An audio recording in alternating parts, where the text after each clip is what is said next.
welcome to the Nasboys podcast. Now, did you know that from 1959 to 1960, Lee Petty won 3 straight Grand National events at North Wilkesboro, and Rex White won the next 3 at the track in the series? So, anyways, guys, welcome to the Nasboys podcast. I'm your host, Mike, aka Mike Fob Fan 101, with my good friend and co-host Christian, aka Savage NASCAR. What to do, Nasboys crew? I hope you are having a fantastic week. And it's me, Mike, tonight. We got a lot of different things to talk about, including North Wilkesboro, but we also got recaps from the previous weekend, and we got stuff to talk about Kansas. So I guess first off, of course, we'll talk about Darlington, which, of course, I was very excited for. We all were. But Darlington, man, it did not disappoint at all. It did not disappoint. Xfinity race had that crazy finish at the end. The Cup race was really good as well. So I guess we'll first start off with Xfinity, right? Yep. Well, with Xfinity, basically I had picked Kyle Larson to win. Mike did as well. And towards the end, I was hoping Sheldon Creed would win. I didn't watch it live, of course, because I had work. But Sheldon Creed, if he won, that would have been much cooler. But anyways, basically, towards the end, as you can see in the video, if you haven't yet, here it is. Sheldon Creed. Creed retains the lead, coming to 2 to go here. What can Larson mount? But Larson now saw what Creed is willing to do. Kyle Larson is the champ of the Cup Series. He knows what he's trying to do here, and now I think he has a plan. Kyle Larson in the blue and white 17. He's going for a win. Sheldon Creed is going to get into the playoffs with a win here. Looking to the low side. Larson can't do it. This will be big momentum for that 9 car. Noah Gragson has rejoined the front 2. Coming to the white flag, Sheldon Creed still has the lead. 1 lap to go, presented by Credit One Bank. A lap car in between, and now Kyle Larson looks to the inside. He'll take the point. Oh, there's a lot of contact at 1 and 2, and now Larson readies the car again. Creed off of the corner. Can Sheldon Creed hang on? His win would take him into the playoffs. Watch Noah Gragson right here. The 9 looking low. Noah Gragson to the low side. And Creed, he pulls the video game move. He's in the wall. Can he keep the throttle up? Here comes Noah Gragson. Creed cannot do it. And Gragson will win at Darlington. Wow. I've been working all weekend. And Kyle Larson basically were beating and banging each other. They got to the wall. They had damage. And Noah Gragson just got by them and got the win. Gragson did lead the most laps in this race. So he was a favorite, but I was hoping to see Creed finally break through and get a win this year, but this didn't happen. Kyle Larson fell to 5th. Creed got 2nd. AJ got 3rd. And Justin Allgaier got 4th. So it is what it is. But what did you think about it?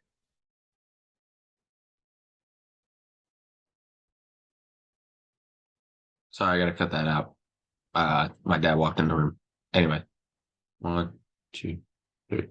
Yeah, I thought the race was pretty good. I watched a little bit of it. I had to leave right as they got back from the weather delay. It was a pretty interesting race. I saw that finish with Creed and Larson. That was just some hard racing right there. I mean, it was a little unnecessary, but at the end of the day, it's just hard racing. I loved watching it, and Gragson definitely deserved the win. He dominated the whole race pretty much. I didn't see really too many people besides him leading. So overall, it was a pretty solid race, and I'm glad to see that Sheldon Creed was not upset about hard racing. Exactly, for sure. Now, what did the people have to say about the race? 75% said great. 25% said good, 0% said message okay, and none of them said bad. Dalton.Malak 9, oh god. Hard racing for the win between 3 drivers that wanted it the most. Yeah, I'm shocked that he didn't completely yeah, Gragson. He's such a big like Noah Gragson stan. Yeah. But he is a big fan of him. If you haven't yet, go check out his artwork he did on Gregson's victory celebration. I thought that he did really well with that. But yeah, he's a In all seriousness, though, like crap giving aside, he's a great artist. Definitely go check out his art. I put it probably on the screen. It's really, really good. Henry24257 says, "Heck of a finish, 9 out of 10." Thoughts on the Larson and Creed thing? Hard racing. No driver of the day. Obviously, we got to give it to Noah Gragson. Well, he definitely would be driver today. He did lead 82 to 147 laps, but one guy I have to mention that definitely will be a nominee is Christopher Bell. He's driving the 18 car in this race. He started 36th and ended up finishing 7th, so that's quite impressive for him. He didn't even get any stage points, unfortunately, but he definitely had a really impressive run. There was Sean Hunter Nemechek. He did well too. I know there was like a couple wrecks in the race, but I don't remember who was involved, but I guess we can move on to Cup now.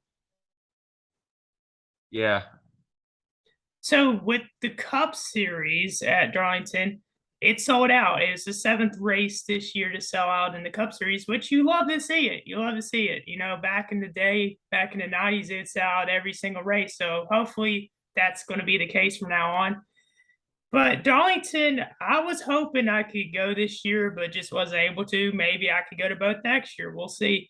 But it definitely lived up to the hype, and there was a lot of great battles and passing. I thought this race was way better than last year's. You know, last year's was pretty solid as well. We saw definitely a lot of momentum shifts. Of course, one of the big ones was Kyle Busch. He dominated the race, but he ended up blowing an engine with like 34 to go. And man, I was like surprised because I thought he was going to run away with it. And then, you know, I picked Hamlin. And who did you pick again? Joey? I picked Joey Logano. Yeah, Joey was up there some, but, you know, it was interesting because there's a lot of guys at the front towards the beginning of the race, like Brad Keselowski, that just fell off in that one. We saw, I think, Daniel Suarez. I know he had that outrageous prediction in the last video. He started last because he failed inspection not 1, not 2, but 3 times. So he should have been penalized for that. But regardless, he worked his way up through the field, and he's now above the cut line. Ross Chastain, he was doing okay, but he struggled. He had some suspension issues. He ended up falling back to like 20th or so that's not good for him. He's been on a pretty bad streak recently, just finishing lap 20th and 30th recently. So hopefully they could turn things around for him, or he could turn things around, and maybe his crew also. But I was surprised by how many Toyotas were up front, because considering how well the Chevys were last year, I was like, okay, there's going to be more Hendrick guys up there. And then we saw Larson have his issues. Chase Elliott self-spun. Just that as we come up on 2 laps now in stage 1, Byron. And the caution's going to come out. Chase Elliott. Chase Elliott involved, as well as the 14 of Briscoe. Got super free, hit the wall. And a lot of damage. The right rear pointed the wrong direction on Chase Elliott's car. Yeah, that's the toe link broken. Have to come to pit road and try to get that repaired. There you see the damage in the front of the 14 of Chase Briscoe. We already know Larson has had trouble in this race. Here's 2 more playoff contenders. Elliott and Larson both I would consider to be favorites. So you see He had his problems, and that paint scheme is pretty interesting. But I gotta say, RJ Rogers, Chase Elliott was not going to win tomorrow. But regardless, I thought it was a good race, and to see Eric Jones finally get a win for the 43 for the first time since 2014 was just so cool. And Eric Jones is his second Southern 500. I know I'm rambling, but I was so happy to see Eric Jones win. And it was finally cool after so many races this year where he had a chance to win and just got knocked out or, you know, taken up in someone else's mess. It was finally cool to see him break through and get the win. So it was better than seeing them Yoders win, you know what I'm saying? But anyways, what did you have to say about the race? I thought it was an okay race. Not too good, but not too bad either. We did see a lot of cars were struggling. And one thing you forgot to mention was that ridiculous fire with Kevin Harvick. Oh, yeah. If you haven't seen that, here it is. Because I guess some rubber got in the car. I'm not entirely sure what happened. And of the top 10, it's 4 Goodyear tires. You see there, filling full of Sunoco fuel is open. You can tighten it up, Dave. And now Kyle Larson, who had restarted in 22nd, had not made up a lot of ground. Four cars Comes to pit road. Four cars blowing up on the front straightaway. Down into turn one. Kevin Harvick. My rocker panel's on fire. Yeah, big flames coming out from underneath the hood of Harvick. So he's got no motor issue. It's rubber buildup underneath the race car. Has caught on fire. And he's trying to get out of that as quickly as he can. Yeah, there's more than Caution is out. And that car bursts into flames. My goodness, look at this fire.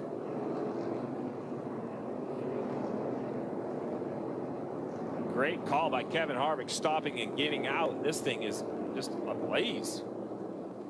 What's odd about it, Steve, is there's fire coming out of both sides of the car. We've seen some exhaust box fires, but it's coming out of the left side as well. So to your point, Junior, that's why I thought it was an engine issue, because the left side is out, really what it looks to me like the end of the exhaust pipe, like the engine had exploded. Right. Look at what it looks like inside. We've seen a couple issues this year with like you say, with rocker panels catching on fire because of contact and so forth. The exhaust heat catching that on fire. And I was thinking about how this race, being an abrasive racetrack, a lot of rubber buildup, rubber going into places we maybe not used to having rubber go, right, on these race cars, and getting packed and collecting in places. That also can catch fire. So you see the fire on the right side. Yeah, it's only out of the right side on the track. There's nothing on the left. But he's slow, right? So he's getting past right there into the corner, and then there's smoke coming out of the back. But NASCAR's safety team took way too long to address that. There was fire on the track for a solid minute. They should have thrown the yellow once they saw the car was on fire. It's pretty obvious to see a car on fire like that. Harvick had to park it in the middle of the apron, I believe, or somewhere. He parked it on one of the access roads, and he had to get out. And the safety crew looked like they didn't even know how to put out a fire. They took forever to put the fire out. And it is just overall ridiculous. These safety crews need better training, in my opinion. And NASCAR needs to do better with officiating at times.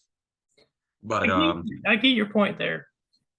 But the race itself was all right. It was indeed really cool to see Eric Jones win for the 43. I believe it was the anniversary of one of Richard Petty's Southern 500s, and that was really cool. And another fact was that two iconic car numbers won on the anniversaries of something. With Austin Dillon a couple weeks ago, he won in the 3 car, and then let's face it, Jones wins in the 43 car. So could we see Byron next win? I don't know. That would be interesting. That would be interesting to see all the iconic numbers in NASCAR winning. But Logano, he fell off a little bit. I think his car was set more for the day, because he was running really well in the day, and then afterwards he was just a top 10 car. Kyle Busch, his engine, that was a heartbreaker for him. I really wanted to try to see him win if Logano couldn't, but unfortunately he blew his engine because there's just a lot of problems. But overall, it was a pretty solid race. I somewhat enjoyed it, and it was the first race I watched all the way through since Atlanta. So that was pretty cool to see. Yeah, I'm glad he finally got Sunday off. But I will say about. I'm sorry, what? I did have to work, but it was more. Actually, no, I did get it off because I asked off. Never mind. Yep. Well, Kevin Harvick. The thing is, but I agree with your points on this. I will say that, of course, officiating has been a little been a little whack recently. But regarding the safety, yes, new car, they rushed the car into the sport. So, of course, there's still going to be some issues. And my thing is, right, no matter what is being done, people are going to be unhappy. That's just how it is. I mean, just look at NASCAR fans on Twitter every week. I mean, just always complaining. But that's no excuse for what happened, of course, Sunday. But I'm just saying that, yes, there's going to be some safety things. There's going to be some things about the car that may happen that people don't realize is going to happen. And they're like, oh, well, we missed that. Well, you missed it because you don't know much about the car yet. You haven't had, yes, it's been a little bit in the season or like more than half through the season, but at the same time, we're still going to find different things going on about the car as it's put in certain situations. But yeah, the fire was definitely I could see why Kevin Harvick would be upset about that. Now, another thing I want to mention too, that was not even like one the drivers back in the early 2000s. There were some clips I've seen where the cars were on way more fire than that, and they didn't complain. They didn't. They were like they weren't. You know what I'm saying? They weren't saying, "Oh, these cars need to be changed" or whatever. They didn't say that. Now Harvick, he is a veteran. He was racing around that time, so it does surprise me for him to say that.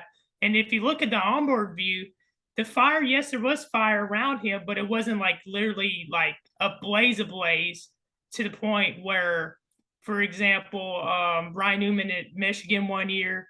Whoa, Newman!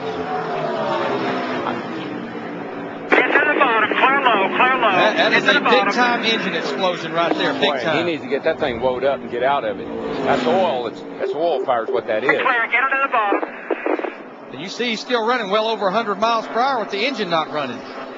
He can't see. Right there, there's a fire truck right there. Boy, great job by the spotter to guide him to safety. That was a good job. You can see all the oil running out from under the car. That's what's burning. Inhaling all that smoke and not being able to see is the tough part.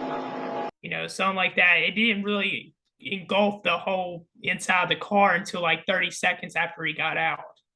So I was a little confused by what he was saying with that. But anyways, I know I'm going on a tangent again.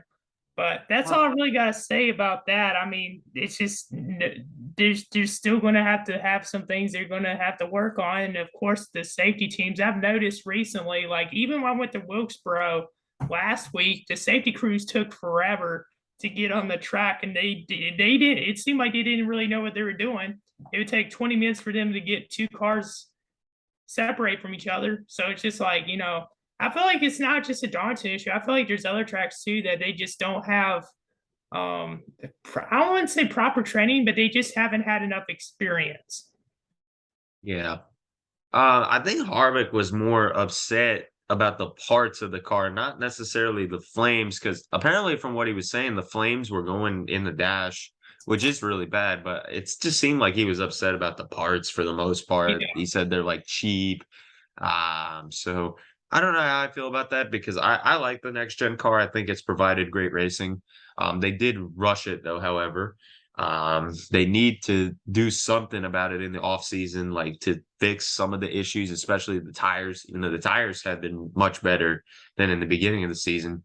Okay. But they do need to do stuff in the off season just to tune it up a little bit to keep it going strong for years to come, because we're going to have this car for at least the next like 8 to 10 years. Definitely. So now let's take a look at what you guys had to say. 100% of you said great, and none of you Wow. said the other options. That's insane. Henry24257 says, I was in person, glad Jones won. Cool to see the 43 win. Yep. That's cool that you were in person.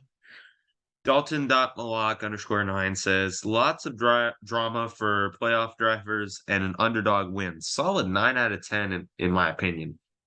Henry says about the next gen car that it needs work. No driver of the day. Let's see. I mean, I would give it to Kyle Busch because Kyle Busch did look like he had the car to beat, but he blew his engine. Yeah. Eric Jones, he was up there a lot in the night. He was in the top 10 and then got up to the front late. So Yeah, I don't really know who I want to give it to. Huh. Well, Joey Logano did lead 64 laps and he finished like fourth, but it's kind of interesting because Brad Keselowski did have a good race, and you know William Byron was up there. He led 50 laps. He was really solid too. I have to give it to Jones. I mean, just the significance of the win and him being able to hold off Hamlin there at the end. Okay, next up, I think we're gonna do meme of the week. Yay! Well, there's been plenty of memes, of course, of this weekend. A lot of them had to do with officials being blind, the officials, NASCAR. I think there's one, I'm sure you'll probably see in the chat, but it's from the Cars 2 movie where they're pointing the lasers at the cars, make them explode. But probably one of the funniest ones I definitely seen was from Tremendation of Chase Elliott's self spin. That never gets old. It is a funny. Winning tomorrow? Who's winning tomorrow? Chase Elliott. That's right. Chase Elliott's winning tomorrow. Are you kidding me? Chase Elliott's winning tomorrow. Are you serious? Chase Elliott's winning tomorrow. Chase Elliott, that's right. All you haters, keep hating. Chase Elliott's winning tomorrow. Chase Elliott, that's what I said. This might be where my face gets so cringy, it sucks itself right out through the back of my head, decapitating me. Chase Elliott's winning tomorrow. That's right. Chase Elliott's winning tomorrow, and that's the bottom line because Stone Cold said so. I'm here to tell you right now, we don't care. Let me tell you. We don't care. I really enjoyed that one. But I'm sure there's plenty of other good ones in the chat that you could probably show. I know I've sent a good bit of them. Yeah, I'm trying to look at some memes that I found interesting. I can't really find any that you did not mention. So, I mean, one of mine is, again, Michael Marut's shorts. I love his shorts, but the problem is that he swears a lot in the shorts, so we can't put it in there. But I really like his shorts. They're entertaining. So that's probably my meme of the week once again. All right. So we now from moving on from memes of the week, should we talk about news or? I mean, the biggest news that was just announced the day we're recording this, North Wilkesboro will be the 2023 home for the All-Star race, which I was a little surprised by this because Dale Jr., he is working really hard to try to revive the track.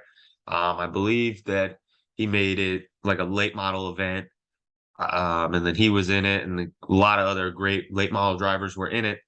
And I think that was even a sellout, and it was nice to see North Wilkesboro back in action. So shout out to Dale. But this is really cool to see that North Wilkesboro is the All-Star race. I think it's a decent site. I hope it's a great race because I think they're going to try to fix the track up a little bit, but for the most part, it's going to be the same surface that they've been running on. So I'm really excited. I know a lot of people weren't that happy with it, but I'm happy with it because I think fans of all ages can really enjoy this track. Who would not want to see that? Probably just, I don't know. I saw a couple of people that were not that happy that North Wilkesboro was the All-Star race, but personally, I am happy. Yeah, it's kind of okay. So first off, last Tuesday and Wednesday, the Cars Tour was there, which the Cars Tours is the late models. Dale Jr. ran in that in Sundrop car, and I knew it was going to be packed. And Tuesday wasn't as packed, but Wednesday sold out. There was over 22,000 people there, and it was crazy because traffic was backed up for like 4 or so miles. Not everyone could get in, but it was just a great atmosphere, and I had a feeling that, yeah, this trip they're going to bring NASCAR back. It's just a matter of when. I am surprised that they would do it this early because I was thinking maybe like 2024, 25. And when I saw the tweet about them canceling the October dirt races, I'm like, oh yeah, NASCAR's going to be back here next year at some point. They're going to bring NASCAR back, and they did. So that's just really awesome to me. And I know definitely a lot of fans are happy about it, and they should be. And Dale Jr. definitely played a huge part, if not the majority of the part, in making it happen.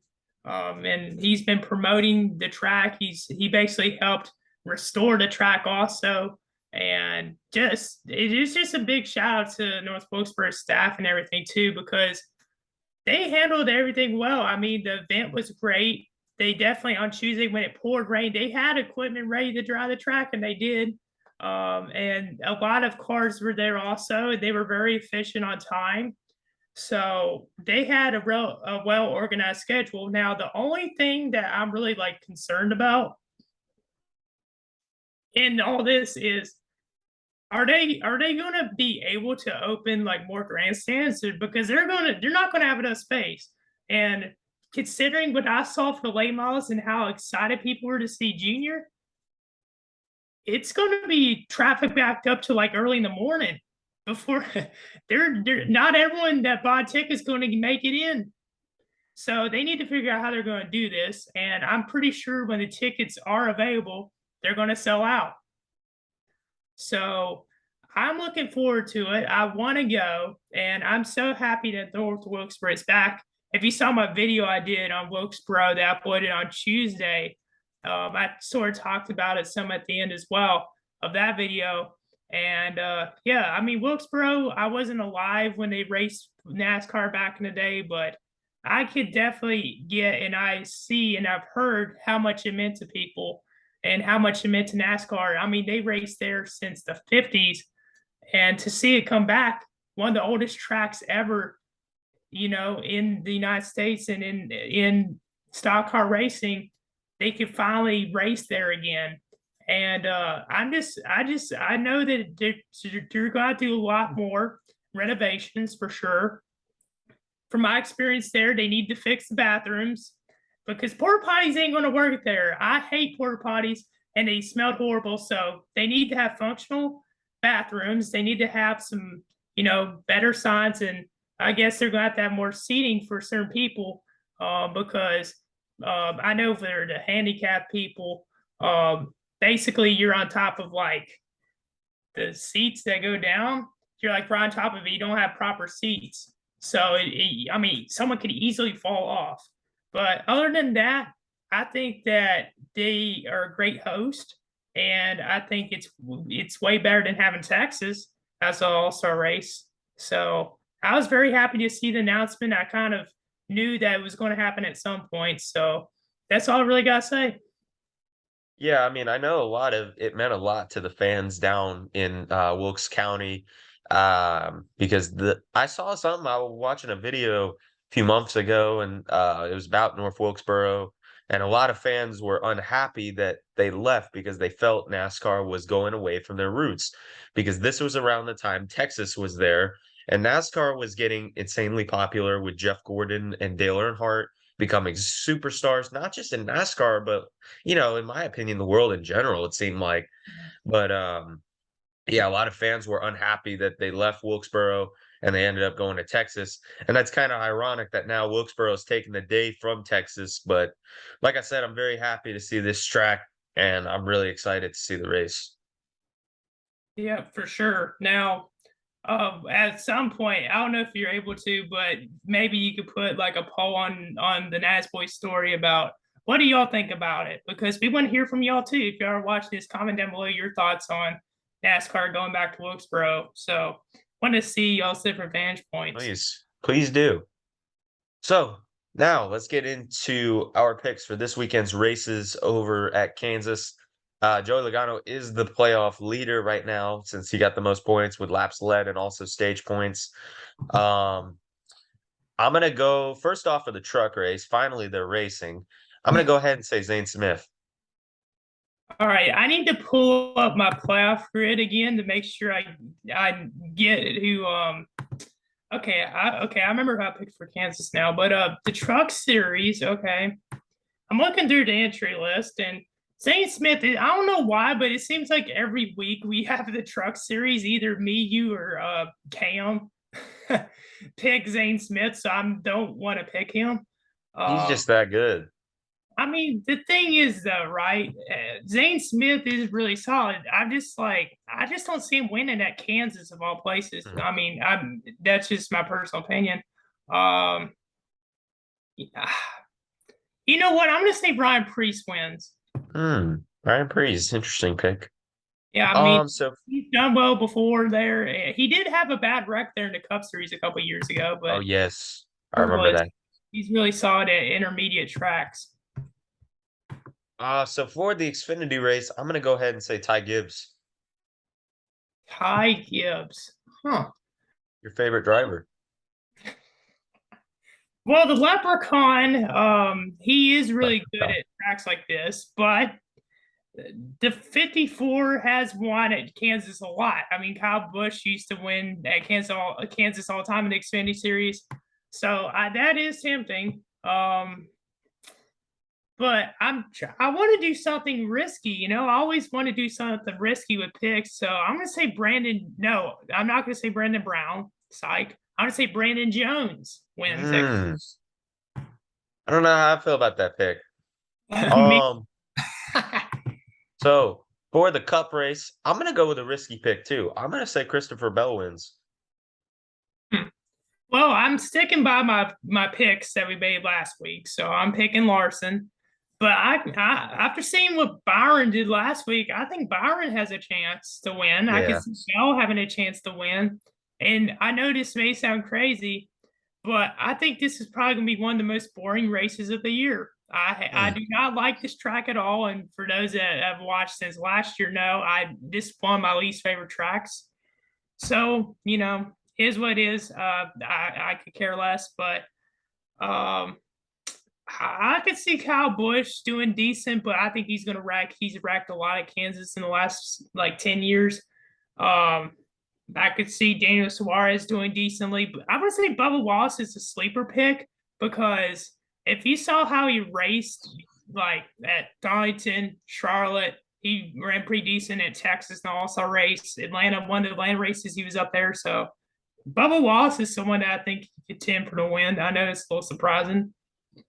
But then I'm also gonna go a little bit more into depth with this, but I think Kevin Harvick has something happen to him again. I'm gonna say he's gonna be up there and something happens again, and he's gonna get cheated out of the playoffs.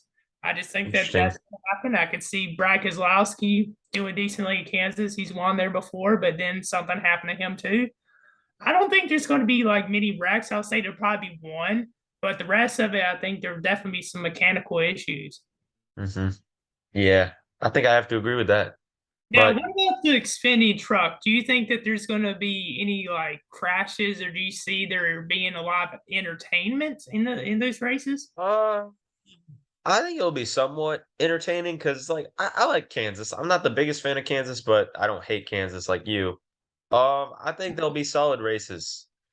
I don't hate Kansas. I don't really like to say the word hate, but It just sounds like you hate Kansas. Strongly dislike Kansas. Okay. But and you know, I think that with the Xfinity series, there will the last couple of years there's been like maybe one big pileup that's happened there. So I think that someone's going to get loose off of two and cause something. Yeah. But I could see there being a lot of cars in contention in the on the lead lap. But the truck series, I think that there will probably be like five guys that pull away from the rest of the field in between stages. And I just think there's going to be a lot of green flag runs in the truck race. So I don't see there being chaos there. I mean, it's been a couple of weeks since they've raced, but they're used to Kansas, and Kansas is a track where the truck series is just boring at that track. So boring race. All right. Well, so with that will conclude this week's episode. Thank you guys so much for watching. Comment, like, subscribe. Make sure you guys follow our socials, and we will see you guys in the next episode. Peace. See y'all.